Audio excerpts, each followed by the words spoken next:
Good afternoon. It's my duty and pleasure to introduce Santosh Desai to all of you.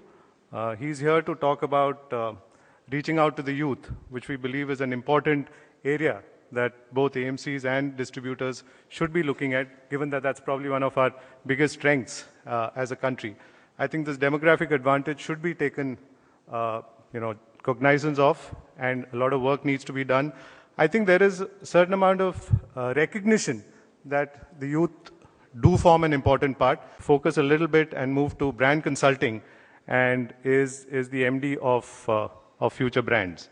So may I request Santosh to come and talk to all of you. And I'm sure this will be an interesting session, a little out of our traditional space that most of the day otherwise has been in. So let's enjoy the session. Thanks, Santosh. Thank you very much, Rajan.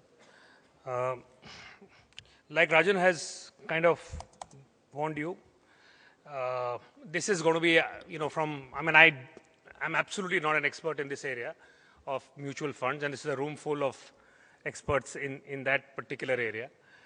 So I'm going to present a point of view which is a sort of an outside-in point of view on this subject, if I can get the computer started.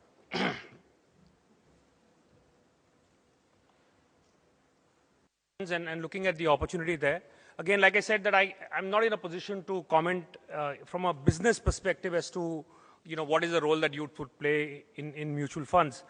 But we do a lot of work trying to get a sense of consumers, their lives, what their aspirations and motivations are, and therefore to examine it from the context, in some ways, as I suspect it should be, not from product downwards, not from what I have to sell downwards, but actually looking at people's life and saying, what do they need, and do I fit into their lives? And I think that's the kind of a question that I will be asking here. The presentation is broadly three parts. The one is to look at youth. What is happening in youth India? What drives youth? Ask to me, a perplexing question as to, why is youth not already part of the efforts of an industry like this? What is the relationship between youth and money? How has it been in the past? How has it changed? And some learnings about, how does one speak to youth? I mean, this is a cliche now. Everyone knows this. It's a good time to be young in India. There is a sense of optimism and freedom that we are seeing. We've all sort of grown up, in the same India. All of us have been through a time when we, had fewer choices. Now there are more choices, explosion of choices. Affluence that comes much earlier in life, as against, coming much later. It's something that you almost begin with. And the ubiquity of youthfulness. In fact, youth, everybody is young in India. I mean, so you have, film stars who are 45 years old playing, teenagers. And, it's almost like India has woken up to the idea of youth in the last few years. It's interesting that anywhere you go, I mean, we work across a lot of categories. The default choice, the segment of choice for marketers is the youth. Everyone is focused on the youth, except for mutual funds and in a larger sense, the financial services industry. And at one level that perhaps is commonsensical to say, yeah, maybe those concerns come later in life. At another level, it's perplexing as to why should a segment, you talk about the demographic dividend and all of that, and you talk about, India's unique advantages, and yet that is the very segment that an entire, a very important industry and a part of our lives chooses to ignore, more or less. Why is that so? Is there a real reason? I mean, apart from generally saying that it's good to talk to the youth, is there actually a reason why youth is not that viable a segment? Is there something about youth in India that makes them tune out of the subject of money and savings and instruments like mutual funds? So it's probably worth asking that question as to what is it about youth that such a gap exists created. So need to understand this whole relationship in a larger sense between youth and money. And need, how has this, is there a cultural reason for this? Is there a historical context to this? So I'll just be going back and looking at how traditionally youth has been viewed in India, how people have tended to grow up, if you go back, say, 15, 20 years ago, and then look at what changes and dramatic changes that have happened now. Historically, youth in India, in the West, the golden period is always the youth. When you are young is when everything clicks for you, everything, works for you. In India, that was not particularly the case. Being young had its advantages, it also had its disadvantages. It had restrictions. Childhood in India has been the golden period, actually. Most people's most nostalgic memories are about childhood. Yeah, that is free. I mean, you are without worries, no burdens of responsibilities. That historically youth was a stage of anxious transition. You are sort of, you have pressures of all kinds and limited room for maneuver, not many choices. Almost, you are following the footsteps of the earlier generation. You are focused on escaping disaster. I mean, the parental anxiety ke ladka bigar to nahi gaya, ladki galat. I mean, if you look at some of the language that a lot of us grew up in, it had concerns of that kind. All actions laden with consequences. I remember growing up to saying, कि आज झूठ बोला है, कल चोरी करोगे, परसों jail जाओगे. From a short step, the idea that anything that you do today is fraught with consequences. And so stay on the straight and narrow, don't look out too much, and don't really take responsibility for your own life. And this is an Indian sort of historically this was father too forbidding, mother too forgiving. Psychologists call it, a state called injured narcissism, where at one level you believe you are the center of the universe, till a certain age, and then suddenly you can do nothing right. It's almost like that. You're forever seeking the approval of somebody who always withholds it to you. And so if you look at the Amitabh Bachchan character in the classic Amitabh Bachchan films, this is the thing. Nirupa Roy, too forgiving mother, father is blind and unforgiving. This dynamic with the child is torn between, and always therefore this sense of not having come into your own. And therefore this air of resentful passivity, which was what the Indian youth was, somewhat passive. Something will happen to me, somebody will take care of me, it's not my responsibility really. And yet, the natural ebullience of youth will chafe against, will be a little upset by the fact that you don't have freedom, but that's the way it is. And so a lot of people grew up muttering against their father, having to study science, like those so many people, science kyun kiya? Because, that was what parental wish was, to do science, so I did science. So in the Hindi film hero also you would see in terror of the father with, dressing gown saying Barkhordar and mother, that whole dynamic about the fear of the father. And therefore, the fact that particularly before men became, boys stayed boys till very late in life, and it was the unfortunate lot of girls to become women too quickly. So girls became women too early, and men stayed boys too long. That has been a pattern that you see in India. And therefore you will find typically that mera ladka could be 48 years old, a hairy tractor, in appearance, but wo ladka hi rahega, meaning till such time, so that sense, even now, you think about it, in India, men and women don't get married, boys and girls get married. Even when now we talk about boy kaisa hai, girl kaisi hai, it's interesting how we infantilize the adult. And therefore this sense that responsibility and issues of responsibility are for later in life. It's not, so this overall sense that the idea of taking full control of my life is something that I will eventually have to do, but it's something that happens late in life. This is in general, this has been a cultural truth for us, if you were to look back in time. This is against a larger context of the fact that there was low economic and social mobility, so it's not as if you could really think. India was a time when it was possible to lose what you have, but it was not really possible to progress too much in your lifetime. So anxiety, in a sense, was a much more dominant force. There were few fixed trajectories available to you, very little possibility of a dramatic outcome in your life or a transformation in your life. So therefore, it's one of the few countries where we have such a rigid hierarchy: science, commerce, arts. If you do well in studies, you do science and commerce and arts. Even in engineering, it's today you can go to a whatever metallurgical engineer and say, and say, bhai, kyun mechanical nahi mila? Because mechanical, if that person had got, chances are that, you would have done that. That kind of a rigid hierarchy that we see. The fear of tomorrow. The tomorrow as a temperamental spoil sport. Kal equals kal in some form. The idea that, and this whole thing, you compliment a mother for an infant ke bachcha aapka bahut sweet hai. So jhat se, there was a thing ke kala tika piche laga diya. Because any evocation of good fortune brings it with it the automatic presumption that something wrong will happen.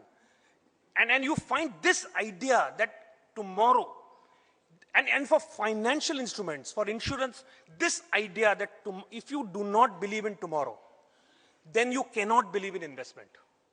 If you fear tomorrow, then therefore hoarding, keeping, retaining becomes a much stronger motivation than growth.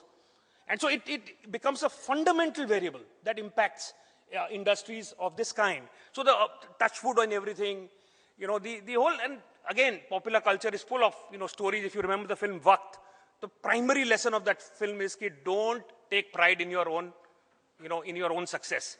Because the moment you start taking pride, earthquakes will happen. And therefore, a heavy discount in the future. So if somebody says that you get X multiple Y years from now, the tendency to place a heavy discount on the future. So high rate, savings rate, accompanied by a low desire to invest, becomes a pattern that you will see as an outcome of such a characteristic. Attempts to demonetize the economy, therefore the importance of allowances, reimburses, which are guaranteed coverage of expenses. Again, that you will see, gold as security rather than as adornment. Almost this fear of money, a fear that money, if you allow money to play too important a role in your life, it somehow is a contaminant. Once money enters conversation, to baat bigad jati hai. That entire anxiety about money. Also, money almost as vapor that left to itself, it will evaporate. Even today, for instance, I have relatives who go every fortnight to the Saturday to check their lockers. उसमें वो है या नहीं, अबे कहाँ जाएगा वो? I mean, it cannot vaporize from a locker. But the anxiety is that if left unwatched, something will happen to it and it'll turn into thin air. This anxiety that you find, and therefore again, how do I keep what I have, becoming a fear. So overall, if you were to look at some of the attitudes that, narrow domain provided for the young to express themselves in, historically, infantilized till late in life, kept away from the real world with real responsibilities, in an environment where there was limited room for growth or change. So it's not as if, even if they were set free, they could have done too much. Money played a role which was sought to be minimized in our lives. A strong fear of tomorrow that made behavior security seeking above all, and a strong savings culture but little interest in investing for the future. These are some of the characteristics that emerge from the kind of cultural footprint that we have all experienced. So instinctively, youth and money have not been imagined together. They have been, in a sense, kept apart. Even today, the older generation plays a pivotal role in the lives of the youth. Marriage, for instance, even now, you find in India, it's still, largely, it is over, even if it is not always directly introduced by, or determined by parents, it is under the benevolent canopy of parents that marriages take place in India. But things are changing. And this India that we describe, which we will see still, the fact that I was told that mutual funds, the penetration in India is about 4%, which on the face of it in a country that is growing, and for the last 20 odd years has been growing at more than 5%, it seems completely out of sync. How can a country where growth is the central concern be so wary of an instrument that offers secure growth? And it is perplexing if you were to look at it on the face of it. Perhaps it has to do with the fact that although things have changed, it comes from this background. But let's look at the changes and let's look at some of the opportunities that this change throws up. One is there is this sudden freedom that is being experienced, particularly by the young. It's brought about by reforms. Suddenly, within a generation, things have changed dramatically. Suddenly, there is an openness in your head. There is a, explosion of options. Sudden gush of disposable income. Income freed up from the, 5%, kind of a 10% increment sort of a view with an efficiency bar or something, which was the government scales, those days have gone. That this whole syndrome where you will find in a lot of instances that the sons or the daughters form at a starting salary is higher than the retirement salary of the father. This extreme asymmetry that you're beginning to see is creating a completely new kind of a set of desires around money. Authority structures are loosening. Today, in a variety of, earlier father knew best. Today, father is in many ways clueless. You look at educational options, father doesn't know, today's educational options. You go and talk to them about today's financial instruments, the father doesn't know best. So the world has changed. There is low fear of authority in general. The opportunities to spend have exploded. There's a gallery of options. And is the target of so many brands. So the desire, therefore, to circulate money has become greater. And money from being vapor is today energy. Power is through circulation. Money gains when it circulates. In fact, earlier, the reason why Bata had that very inspired pricing of 99.95 is that it allowed you to be 100 rupees to nahi kharche. The feeling, because every time you spent money, you shriveled. You felt that you had shrunk. Today, it's the opposite. Today, when people walk out with 6 shopping bags, they feel that they have become bigger. There is a sense of almost wo chaude hoke jo kehte hain, you feel elevated on spending. That's the kind of change that has taken place. Very importantly, there's greater certainty about tomorrow. You see that in a lot of behaviors. The easier availability of career options. You can chuck up a job, knowing that you will get something else. That ability to know. In fact, youth in particular is marked by what we call a sense of unspecific optimism. Something will get cracked. I don't know what exactly, but the sense that that you find wherever you go in India, this is a dominant kind of a feeling that you come across. And credit is leveraging. You are increasingly believing in this, the idea of leveraging one's future for the purposes of the present. Saying, because that can only come from a confidence in tomorrow.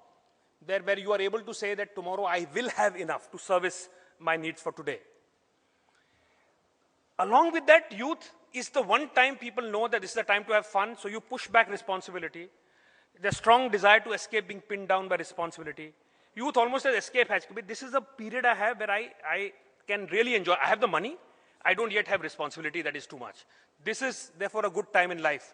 Like there is a campaign for a brand that says move on, the idea of youth. Let's try things and keep moving on. Let's not get stuck too early. Milestones are happening much faster. Everything happens faster earlier. A car by 30, a house by 35. Something that you labored till just before retirement, you would get your own house. Today, you're talking about it at much earlier ages.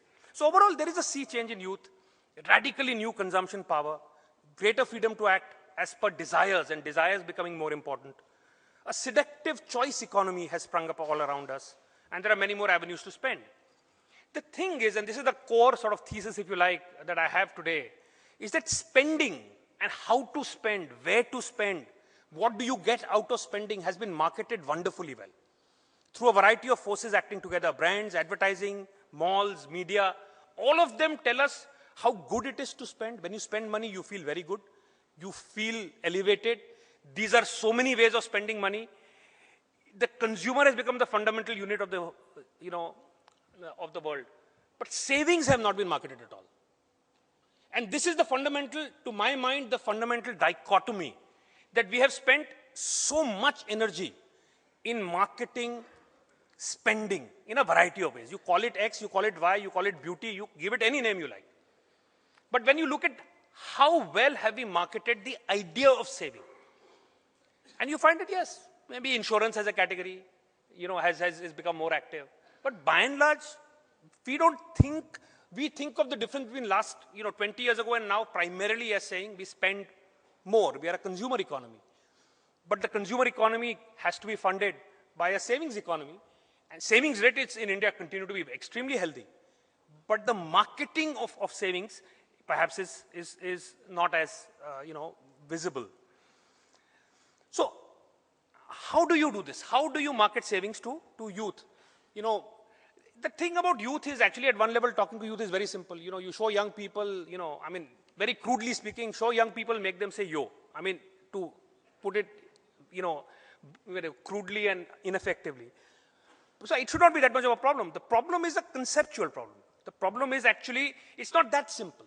That anybody do. By default, all advertising tends to show younger people. And they tend to kind of say things similar to yo. So that by itself is not a strategy. Some of the motivations that I think accompany and which can be powerful sources for an industry like this one is, along with the fact that things come more easily, is also for the first time a feeling that you get that I am an adult faster. Finance not as burden, but as control. Not as responsibility, but as power. Having money is having power. Having money is not just about the ability to spend. But there is this entire sense that I am in control of my destiny, I'm in control of my life, I'm in charge. More and more you see, if you look at a lot of images, you look at business school brochures, the image we are selling is that you study a little and within 2 years you will have an office, a cabin, and you will be wearing suits. What you are selling is the idea of power, and money creates that sense. The other thing that is beginning to happen is that the primary unit of the family has moved to a nuclear family unit. And therefore the responsibility is no longer the earlier generations. It rests on this generation and not the older one. Life decisions have to be made in the here and now. And again, therefore, the idea that this family unit decides, makes its own decisions, is in control of its own life. Very important, parenting as personal responsibility. You become parents in India, on an average, you begin to become parents in your, late 20s. And by the early 30s, you sort of, in a majority of cases, you are parents. You're still in the prime of youth when that happens.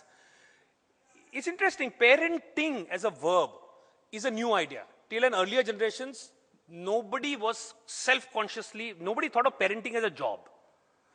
Only this generation has started thinking of parenting as a job. I can't imagine my parents, for instance, discussing behind my, I wonder if he has socialized enough. And I wonder if he has, the kind of conversations we have about our children today, the earlier generation, children grew up generally. I mean, broadly speaking, you became parents by virtue of the fact that you are children. What choice was there? It was a biological fact. It did not come with any clear set of prescriptions. Today, parenting is a responsibility. Everybody has to think about this. You have to make a list of schools and you have to do all kinds of, it's a job list, that you have every day on as parenting and the response. That's a new sense of responsibility. Along with it comes the desire to ask questions. What are you doing about money? Again, something that has not been perhaps, utilized as well as it might. The desire to, asset acquisitions at an early age, savings that are motivated by a desire to spend rather than to retain, again is how do I have enough to put as deposit on something bigger as a motivation. So even, there are enough positive reasons for you to tune into money. And it's not as if the belief that youth are not interested in this subject perhaps is not true. So why does it not happen on its own? One, I think the big, and which I also heard while, sitting in on some of the other sessions, and as a consumer of financial instruments, I can vouch for this, is the fear of financial instruments. It's too complex. The morass of complexity, it is like, it's like that sense of a daldal, where you put a little foot, and before you know it, you have sunk into a whole lot of, language that you don't understand, and you are responsible. So suddenly, isme agar ghuso hi nahi, so you don't have to make a mistake. The simplest way not to make a mistake is not to enter something. Why get into something where you will be exposed to be a fool? And nobody likes to feel like a fool. And then that sense of being trapped in something that is beyond your abilities, I think too much knowledge to be acquired, too high a risk of failure is what gets associated with this. And this is brought in, perhaps with good reason, because of regulation or for whatever reason, but in large measure by the financial instruments themselves.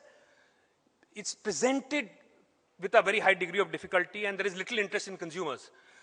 In most conversations, having got associated, across the board with banks in whatever capacities, the recurring feature is that consumers, their lives, what they want, does not feature in conversations.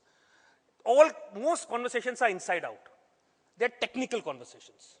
You talk about delivery systems, you talk about distribution, but looking at consumers and understanding them, being even interested in them, is usually not the case. I'm sure present company excluded, but chances are not really. So what I call this gobbledygook, doublespeak, blah type of a view of the world, which is what from a consumer perspective you feel that's the view of the world. For most people, particularly the young, mutual funds speak in a language beyond their comprehension and heightens feeling of inadequacy and fear. That's the key. What it does is that it makes you feel inadequate. It makes you feel afraid. It's not just about distance. It is actively feeling that way, and loss of control best postponed till inevitable. That becomes the default kind of an option. So there is a strong opportunity because there is suddenly young people are coming into money much more. They are interested in the idea of money much more. Savings should be as important a part of their lives as spending is. But that strong, and it was not the case earlier. It is only this generation that has the money. It is only now that it makes sense to look at this. But that opportunity is perhaps not being addressed. So spending has been modernized in India. Savings have not. It's not as if we don't save, but savings has not been modernized in India. And mutual funds is a classic example of the power of modernizing savings. Because that's what we are doing. We are saying, how can savings not just be about retention, but about growth, but with security? And that is a very powerful idea that resonates or should resonate with the India of today. The idea of growth, like I said, is the strongest idea in the country today. We all hold our breaths hoping to be growing faster, 9%, 7%, 6%. The mood seems to operate on growth. So the need for active money that outruns desire. The only way to keep up with our galloping desires is to look for instruments that offer growth. That's the simple truth of the India that we live in. The power of smart management and foresight available to a generation that understands today, which is the youth. So, and of course, this idea of feeling rich and the desire to play with money, this whole rush of finance which is possible to market to the youth. So how do you frame mutual funds in line with today's vocabulary? That's really the key task. There is a fundamental power that it has. Now we need to make sure that the consumer need is aligned with what is being offered here. How do we do that? Just quickly to sort of give you a sense of some of the mechanisms that are available. One is branding. The role of branding is is powerful. Regulations permitting and how do you specifically flag segments and needs? What does branding do? The difference between, instead of calling something an internal combustion engine with 6 cylinders and X HP of power, if you call it a name Fiat, it allows for what is a technical engineering product to become a part of people's lives. Currently, mutual funds are like a machine with its entrails showing. I am seeing the carburetor, and you are selling me the carburetor's capacity, and I am looking for much more for say, ये तो ठीक है, वो तो अपनी गाड़ी के hood के अंदर रखो. Keep it under the bonnet. Tell me what I get as a result of it. And currently, you are flashing your bonnets, which is interesting, I'm sure, in some form, but only for a very few people. How do you create an expectation, therefore, of a certain kind? That's what branding does. It's a pattern of expectations that you create. And how do you speak, therefore, in the appropriate language that connects with people? If over and above taking products and branding them so that they connect better, the other option is to make the mother brand more youthful so that young people tune in. And this you will see a lot of brands doing. A lot of bank brands internationally do this. In India do this. Speak in a way that includes. Do not speak in a way that excludes. It's a simple enough sort of a thing to do. Intervention at the source brand level. The third possible way of looking at it is I pointed out a host of new motivations you can connect with, but connect with new motivations. Connect better by understanding people. The best way of doing that is to talk to them and immerse yourself in their lives. Formal research will only give you so much. There's so much frontline representation. Easy to get a sense of what people really want. Delivering messages and service that are tailored to the youth's motivation much more if you want to talk to the youth. Speaking in the right voice, getting the tonality right. But particularly when you talk to youth, talking down is a bad idea. Entertaining, being engaging, treating them not as infants. However much I heard earlier, this idea that, advisors and our parents, mother and father, and consumers are children. It's a good way of feeling sort of responsible, and it's an excellent frame. But consumers don't, think of themselves as children. And they don't like being treated as children. So it's important to get that balance. How do you play the role of that is counseling without talking down and patronizing the consumer? That's a delicate balance that needs to be found. It's not about showing young people or being on social media alone. It's not just about doing youthful things. It's actually about being relevant to the youth. It's not just youth is more than what we see in ads or in Karan Johar films. I mean, that stereotype view of youth is too narrow. So it's important to avoid just that stereotype.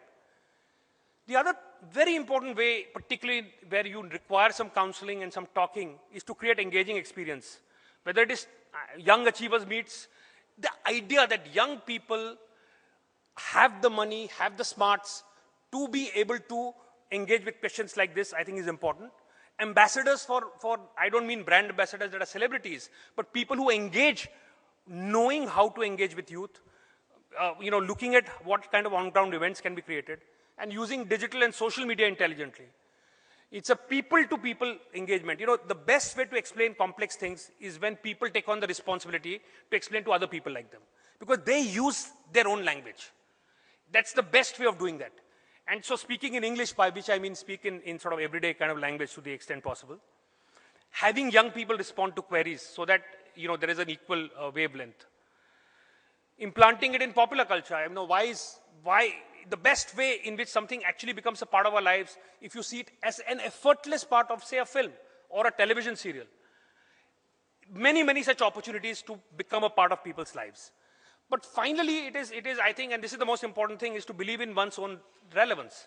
And I think the more it is seen in a technical sense as a product which is a financial instrument and, not as much as something that plays a role in people's life, the more it will stay that way.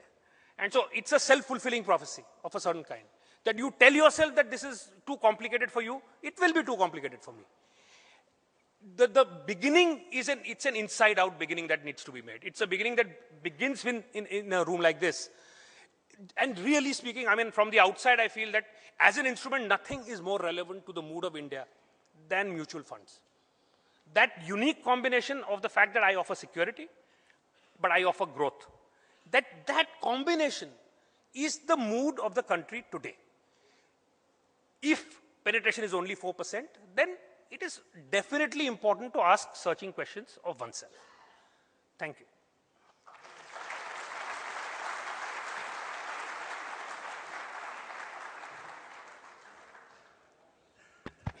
Thank you very much, Santosh. I'm sorry, we're really running short of time, so we probably just pass the questions. And, we'll share these presentations over the coming days. So if there are any other queries, we'll figure out a way to get them answered. So once again, Santosh, thank you very much for joining us and spending time. A little token from... Thank you. Thank you.